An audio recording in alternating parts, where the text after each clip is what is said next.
Hey, it's the Chief from the Dice Tower, and I'm flanked by my favorite Euro game, Medici. It's back in print, folks. It's back. Hello, dropped you. Back in print. I did an original review of this when I was with the Dice Tower, and just so you know, this is a review copy.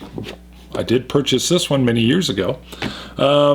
Grail Games, who reprinted this, had asked to use my original review when I was with the Dice Tower for their Kickstarter. I said fine. They checked with Tom Vasil. He said fine.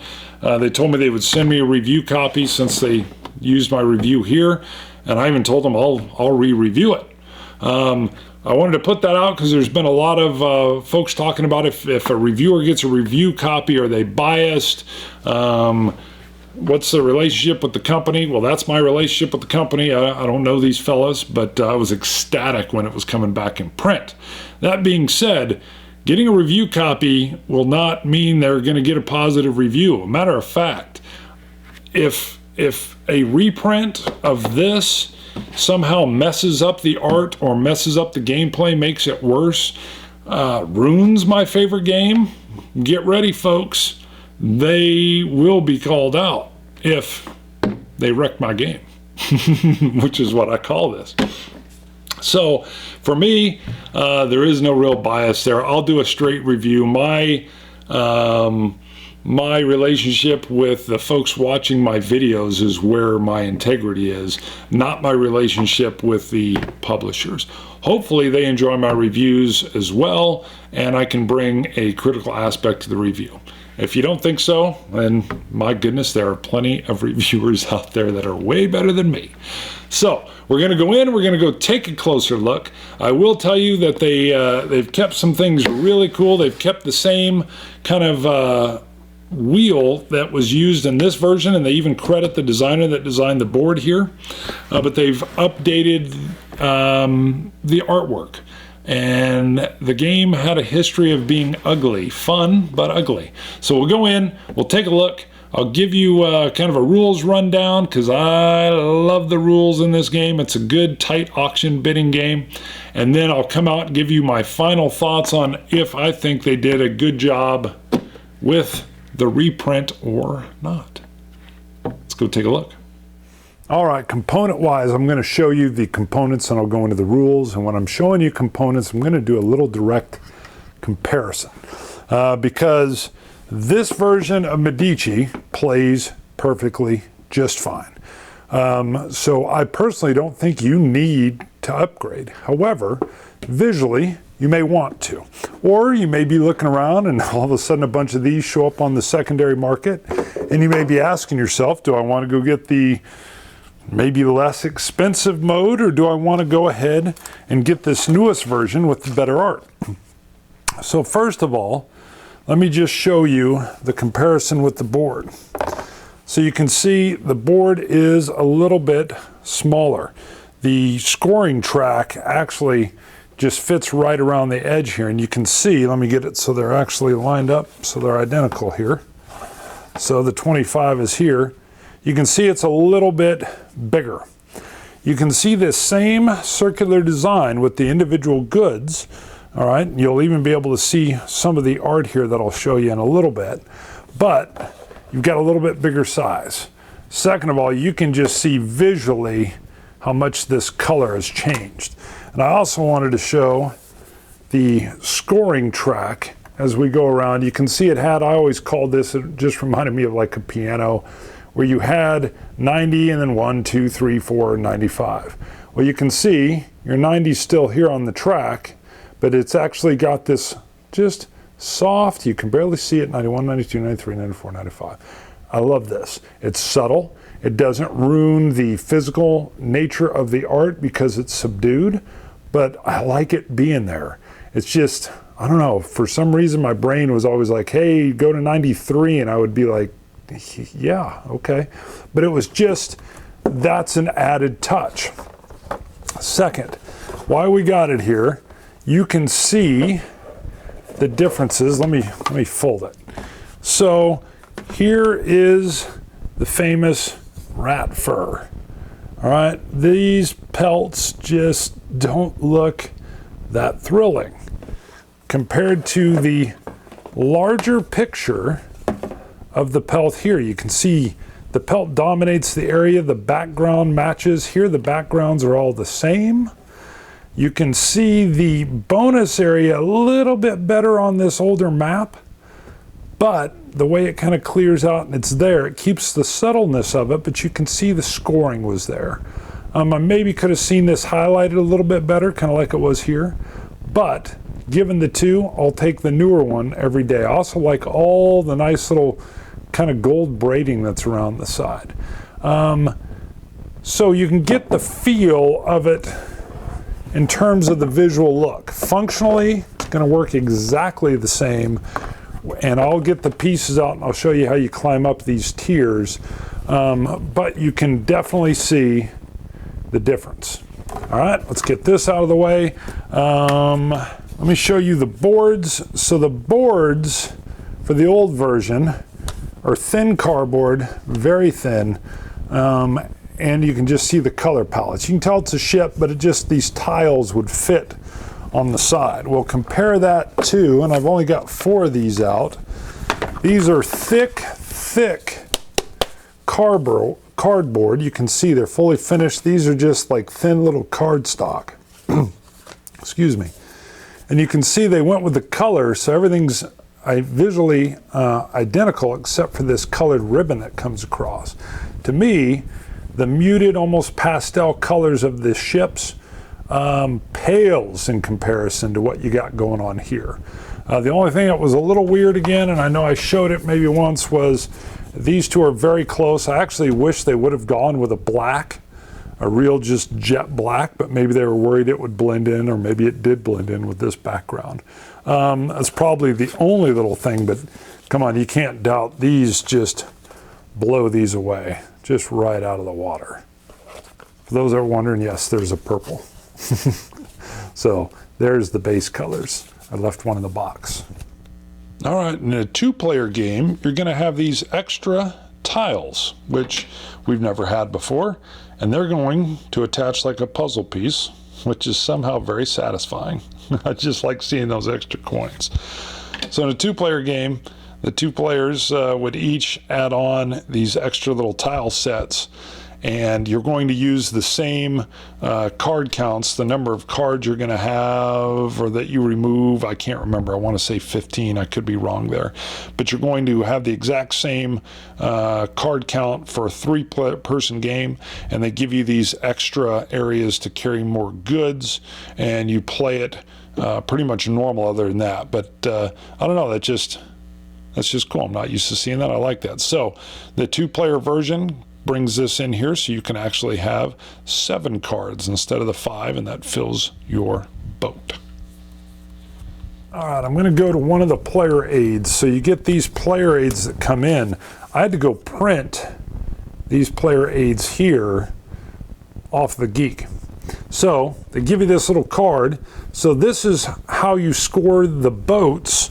So when you're playing and you're scoring the values that are in the boats, and I'll get in and explain the rules in a little bit, but when you're scoring in a 6-person game, the person that has the lowest point value in your ship gets a 0, next 5, 10, 15, 20, 30, and you can see, but it changes based on the number of people that are playing and how the score goes. So this is just a beautiful little aid that replaces what I went and printed for myself. You can see it's just the same deal. We did not have the 2-player variant as well, so that's another addition. Now you've got the total number of lots used and how you're going to set it up. That's on this card. It is not here. This is the scoring that's going to happen for the goods actually on the board here.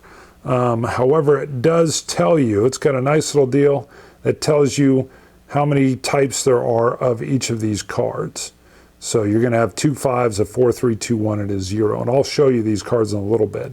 But I like, you know, this is a nice little touch as well, and it's helpful. Now, the lots you're still going to be pulling. I wish that was somewhere else, and I don't believe it is other than in the rule book, but that's fine. I just always had to refer to this in the book, so it was nice to have that here, and that's the only thing missing off of these. So I'll take this any day of the week. Just wish there was a way to work in those lots All right, we got the pieces. These were like little wooden money bags, but no one ever quite knew what they were. And they go down, well, these are the old ones. Here's your new ones. So here you've got more of a cylinder. They've got these little markings on it for those that are colorblind so that you can see the difference. And you can even decide, well, I don't want to use the markings. I want to use the part that doesn't have any marking at all. All right, for the cards or the tiles in the old one, I have the bag, and you would just draw these goods out of the bag. And I can't even remember, I think that was spice, if I remember right. There's your grain. So, again, these colors matched what was in the game, but let me show you kind of what these new ones look like. So you've got cloth is here. By the way, you're going to go up with 0, 1, 2, 3, 4, and then 2 5s. And again, in case you're colorblind, they've got the little shirt icon that tells you cloth. And I wanted to just show you, here's your fur, here's your grain, that's a beautiful color palette, here's your dye, and here is your spice, and here's your gold.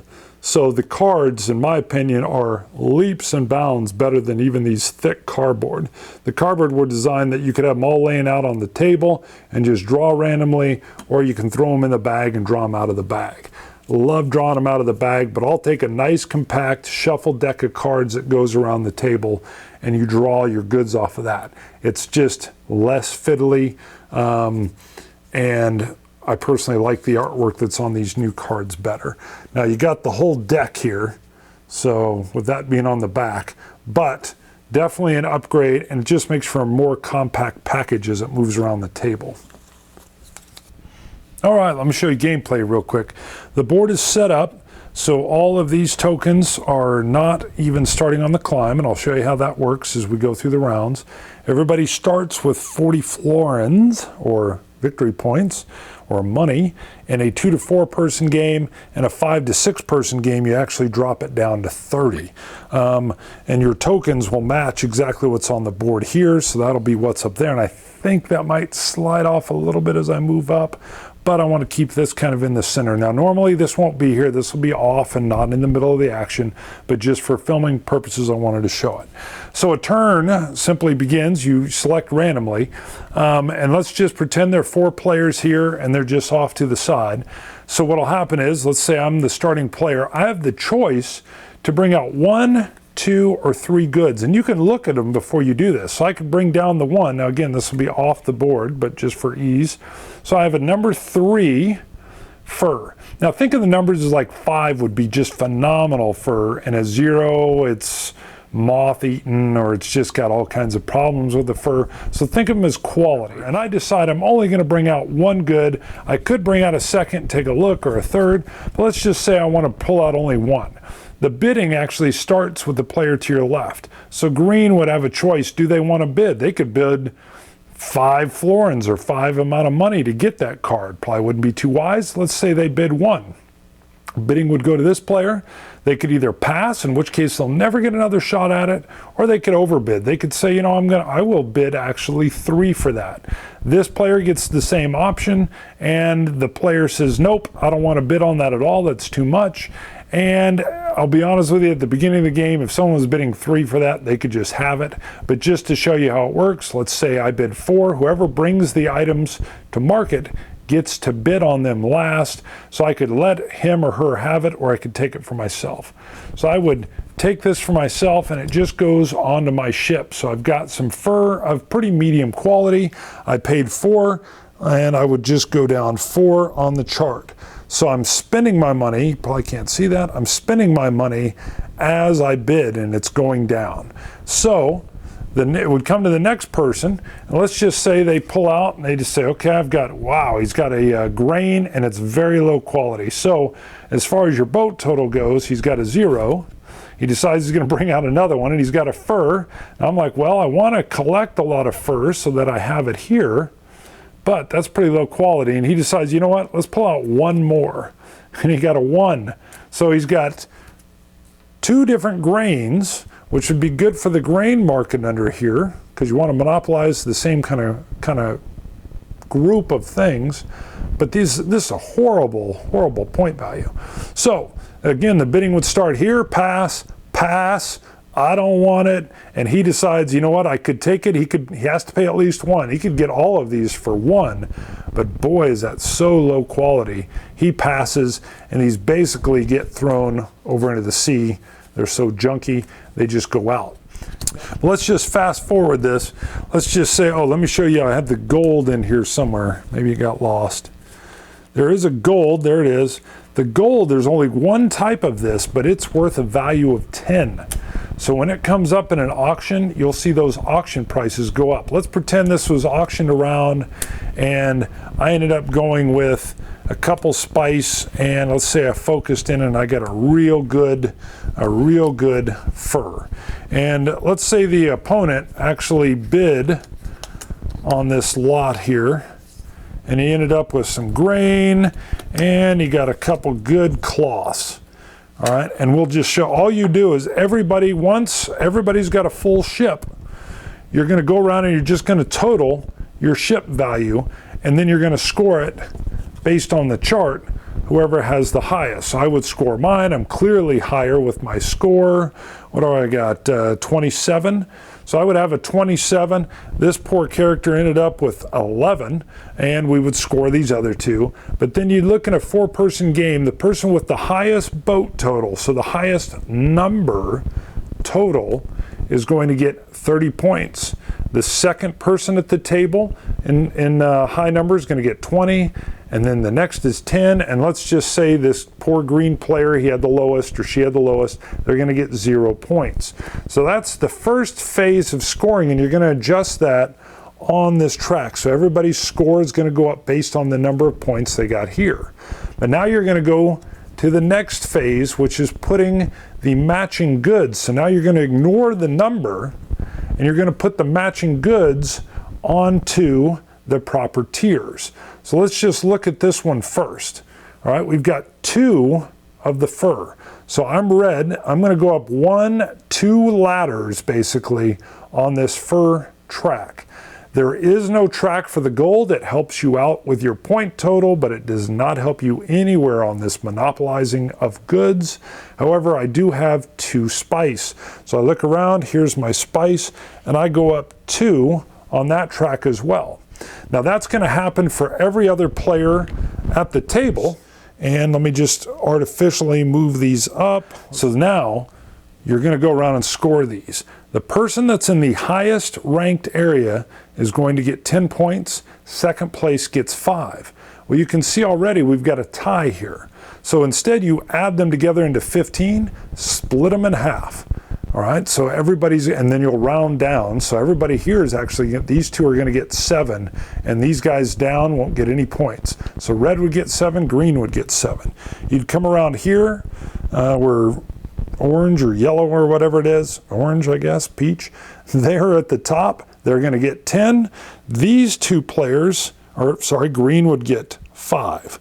These other ones wouldn't score. You come over here, red's going to get 10. Here you've got a 3-way tie for 5. So you're going to split that evenly, round down. They all get 1 point. So 1, 1, 1. You're going to come around to your grain. Blue's going to get 10. Green's going to get 5. You're going to come over here. Peach or orange is going to get 10. Let's just make this one up here. These 2 would tie for second place. They're going to split the points, round down. They each get 2. Now, this is something that's new here, but that's how the scoring goes, and we're going to adjust that scoring track as you go around. So this will continue to build over 3 different rounds.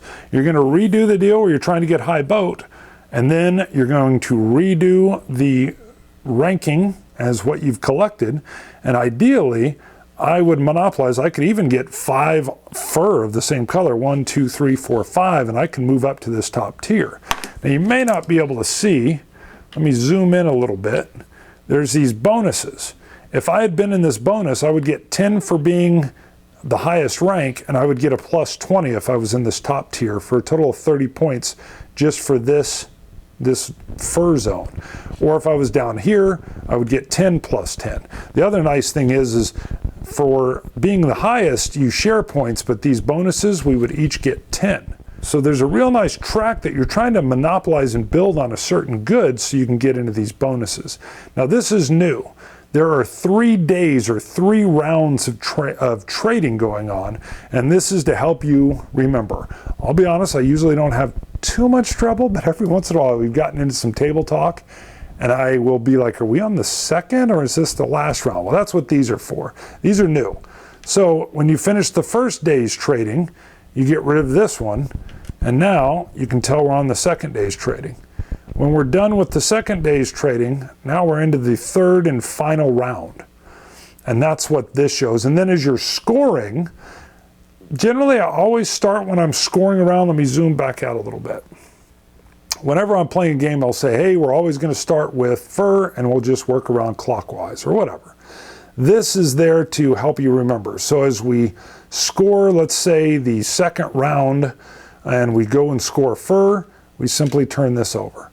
And we score this one, and we turn it over. So this is just a way of making sure, completely unnecessary to be honest with you, but that should have been up, right?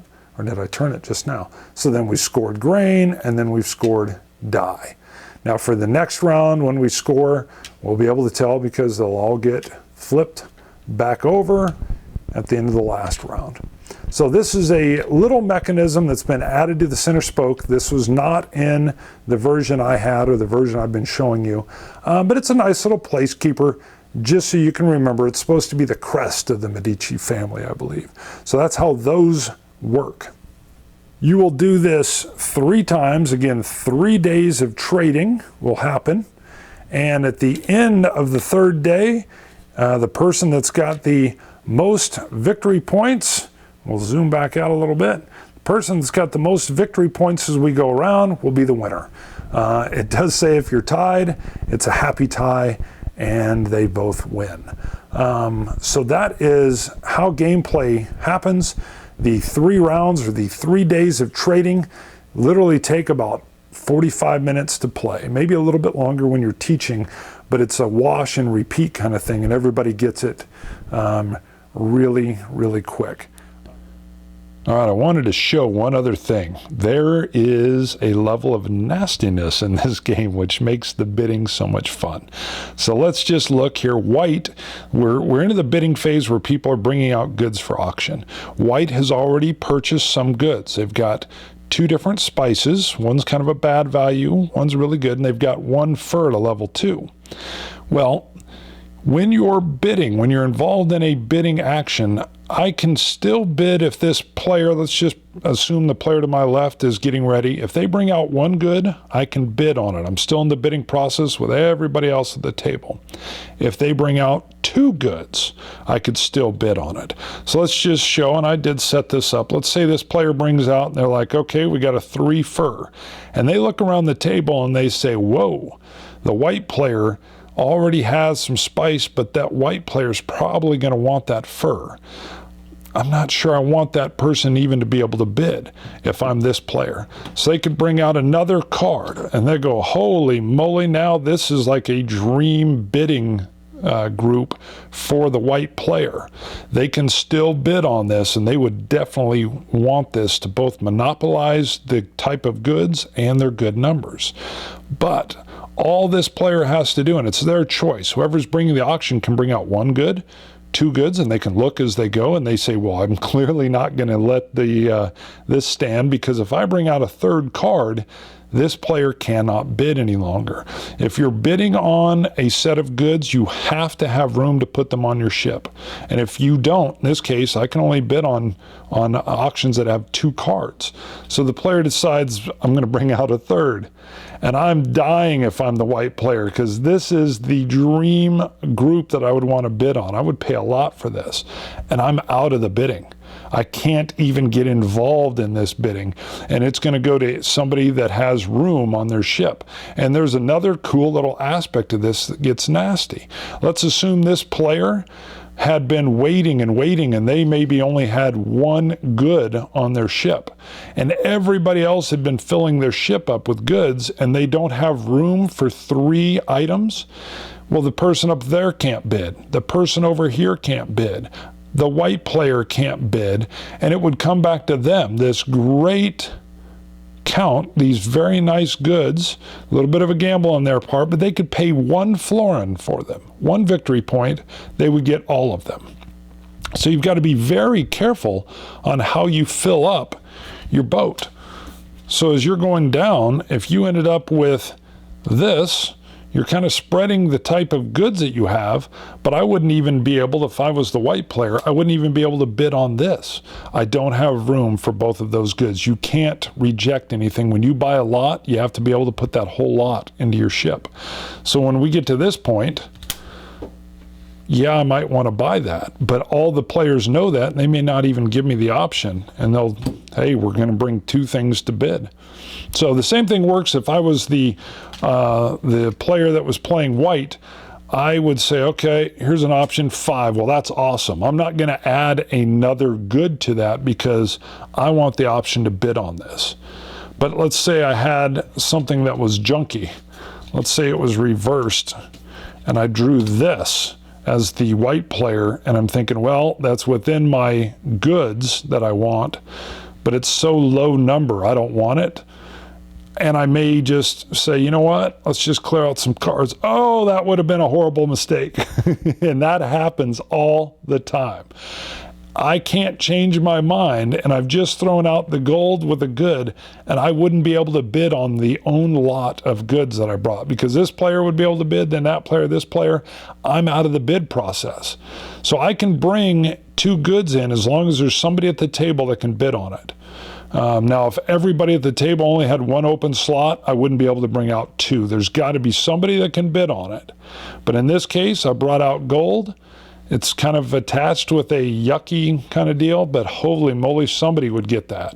And I would be out of the bid process. So that's where you get into some real nice push and pull. All right. Did they do a good job? Well, first of all, that's a much better cover. All right. I kind of said it when I did my unboxing. The cover of this, it's colorful. There's multiple characters there. You've got these old wooden sailing ships. You got the goods sitting right there, and it calls to you.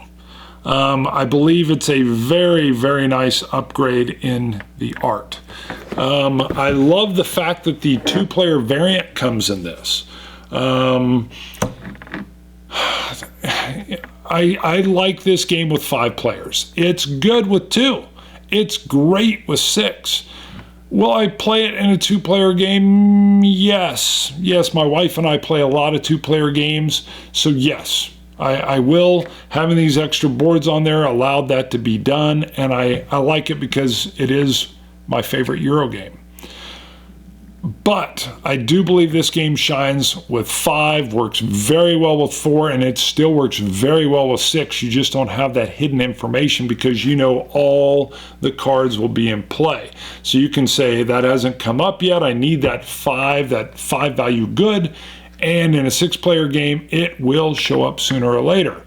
I love a 4 and a 5-player game because those may be cards that didn't even make it into that round, and you're waiting, and you're waiting, and you're waiting, and they never show up.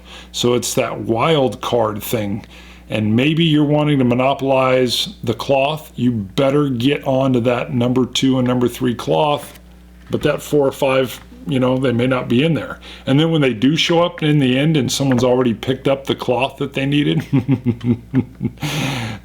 that's the awesomeness of this game. So, the artwork, spot on, great. I love the fact that I was real concerned with the difference between how the cloth looks on the board and how the cloth looks on the card, but it works really well. They kept that same color palette. They've got the little iconography, someone will call me on that if it's wrong, for the colorblind folks, which also helps anybody else looking at it saying, oh yeah, it's a shirt, that's cloth, or that's dye. So a great improvement over the rat fur that's in here. So this hits the spot for me. Like the artwork, like the way everything works, love the fact that they kept that circle climbing up that circle on your game board. And thank you for putting the numbers in between. Thank you. I did not like in this board that it was counting by fives, but you're in the middle, and yeah, you could do it. And they managed to keep that same feel, but it's easier for my brain. It's just easier for my brain. So this one's a keeper. This one's probably going to be auctioned or given off to somebody that loves this game. And I'm so glad that Grail Games reprinted this. Medici, in my opinion, is a classic. It is one of the best, top 10 best auction games out there. Knizia knows what he's doing with auction games. It's tight, it's fun, it's got a little bit of the jab as it's going around. You can really, you know, do a lot of table talk with the auctioning system, and it's quick. Boom, next, boom, and it flies around. And the use of cards over tiles was a brilliant move. I like when that set of cards is shuffled up, set, and it just moves around as you go. I personally think, although the first player, or you know, the active player token is nice, I think the deck of cards serves that purpose. I pass the deck of cards to the next person, that person is the one bringing out the goods, and it flies around. It got a little bit different with the tiles when you didn't have the bag, but the bag served the purpose of, you're next. When you just had the tiles out on the board, sometimes, I'll admit, we got turned around on, hey, who's pulling? So although that little game turn tracker is nice, it's a little bit of bling, and if you want to use it, great. I just like using the deck of cards as it goes around. So, but again, huge upgrade, back in print. Get it. Phenomenal game. I'm glad it's back. Chief, Dice Tower, Florence. See you guys.